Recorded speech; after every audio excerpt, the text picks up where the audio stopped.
C'est l'heure à présent de parler tech dans Paris Direct, comme chaque vendredi avec Guillaume Gralet. Bonjour Guillaume. Bonjour Ashren. On va reparler ensemble d'intelligence artificielle aujourd'hui qui pourrait être synonyme de nouvelle ère pour les téléphones portables. Certains projets envisagent même de faire disparaître les écrans. Alors vous avez assisté récemment à la démonstration d'un smartphone qui prend l'allure d'un microprojecteur que l'on accroche sur soi. Oui, littéralement, vous allez voir, c'est assez spectaculaire. Et j'ai envie de dire qu'on vit un peu une période un petit peu spectaculaire en ce moment, un peu paradoxale pour les téléphones, parce que d'un côté, vous avez des téléphones qui veulent de plus en plus tirer parti de l'intelligence artificielle. C'est notamment le cas de la toute dernière gamme des Samsung Galaxy S24 qui, à travers différents gestes, vont permettre par exemple de faire des recherches tout simplement en entourant un objet un peu énigmatique avec le doigt, ou encore reconstituer des parties d'une photo manquante, tout ça grâce à l'intelligence artificielle. Et puis effectivement, la vraie sensation de ce début d'année, c'est le lancement par une entreprise américaine qui s'appelle Humane d'un AI pin qu'on va littéralement accrocher. C'est un petit peu la grosseur de la taille d'une boîte d'allumettes qu'on va accrocher sur le revers de la veste. Et cette AI pin est dotée de beaucoup d'accessoires, notamment une caméra qui va filmer tout le monde environnement, qui va permettre par exemple de prendre des photos, mais vous allez pouvoir aussi projeter, on le voit à l'écran, des éléments sur votre main, c'est-à-dire qu'on se passe totalement d'un téléphone. Il y a une carte SIM à l'intérieur qui va permettre à cet appareil de se connecter à Internet, de faire des recherches, notamment dans les SMS. Vous allez pouvoir demander quel est le code de la porte d'entrée de ma voisine, si elle m'a invité, bien sûr. Et ça va vraiment remplacer le téléphone. Je vous propose même, dans certains cas de la vie quotidienne, c'est assez spectaculaire, je vous propose d'écouter une petite démonstration d'un de ses créateurs, un créateur de Humane. Combien y a-t-il de protéines ? Une demi-tasse d'amande contient 15 grammes de protéines. Très bien.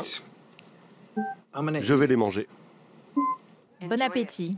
Et plus tard, je peux demander combien de protéines ai-je mangé aujourd'hui ? Vous avez mangé 22 grammes de protéines aujourd'hui. Un autre projet de téléphone boosté par l'intelligence artificielle est notamment promu par le designer star Jony Ive. Oui, Jony Ive qu'on a vu très actif dans le design de différents produits, notamment chez Apple où il a passé pas moins de 27 ans. Il a joué un rôle clé dans la création notamment du design de l'iMac, dans l'iPhone également, même le campus d'Apple. Et on lui prête des projets très importants avec Sam Altman, le co-créateur d'OpenAI, la maison mère de ChatGPT. Il faut savoir qu'il a une obsession, Jony Ive. Il l'expliquait en 2018 au Financial Times. Il expliquait qu'il fallait surtout se libérer des écrans, montrer que l'on pouvait vivre à travers de nouvelles interfaces, et on attend avec impatience effectivement cette nouveauté. Et un autre outil de communication qui répond au nom surprenant de Rabbit, un faussaire de Talkie-Walkie. Oui, un faussaire de Talkie-Walkie. Là, on est à peu près à la taille d'un demi-smartphone. Ça va littéralement épauler tous les utilisateurs de smartphones. Ça va être absolument pratique, par exemple, pour commander un taxi, pour vous faire livrer, pour même répondre à des questions extrêmement très importantes ou accessoires du quotidien, avec un partenariat avec Perplexity. Ça va répondre à toute une foule de questions. Et ce Rabbit, je le trouve assez sympa avec sa couleur orange, un côté un petit peu rétro. Et c'est assez bluffant. On attend un petit peu. Il y a beaucoup de précommandes en ce moment. Et les constructeurs de smartphones, du coup, ne se laissent pas faire. La preuve avec le Vision Pro qu'Apple vient de lancer aux États-Unis. Oui, c'est un casque à la fois de réalité augmentée et de réalité virtuelle. Il y a plusieurs utilisations. Il y a eu un partenariat avec Disney qui a été lancé, beaucoup d'utilisations dans les jeux vidéo. Mais ce qui est absolument impressionnant, c'est que ce casque, il va non seulement comprendre le mouvement de vos doigts, c'est-à-dire que vous allez pouvoir naviguer en sélectionnant littéralement ce que vous voulez choisir à l'écran, mais également il y a une fonctionnalité qui s'appelle A-Sight qui va suivre le mouvement de vos yeux. Tim Cook, lorsqu'il a présenté l'appareil, a expliqué, comme le Mac nous a fait découvrir l'informatique personnelle, c'était il y a 30 ans, l'iPhone nous a fait découvrir l'informatique mobile. Apple Vision Pro nous fait découvrir l'informatique spatiale avec des sons spatialisés notamment. On veut véritablement préparer une nouvelle ère avec cet appareil. Et d'autres projets, toujours plus intuitifs, sont également en développement.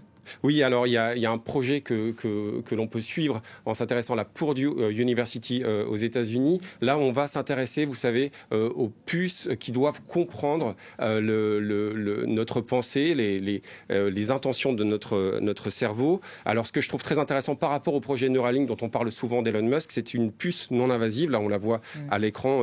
C'est-à-dire qu'il n'y a pas besoin, littéralement, de rentrer dans votre cerveau. C'est quand même beaucoup moins intrusif, hein, ce projet d'Internet corporel. Mais il y a d'autres projets où on s'appuie beaucoup sur les projecteurs pour se passer au maximum des écrans de nos téléphones. On l'a vu cette fois-ci encore à Las Vegas au Consumer Electronics Show avec un projet de Samsung qui s'appelle Bali. Bali, c'est un petit robot, on en avait déjà parlé, Ashren, qui va littéralement pouvoir parler à votre chien, lui diffuser des films, mais ça va pouvoir jouer un rôle très important, notamment pour des visioconférences, pour des entraînements sportifs notamment. L'idée, là encore, c'est de retrouver notre liberté. Et puis peut-être un dernier projet.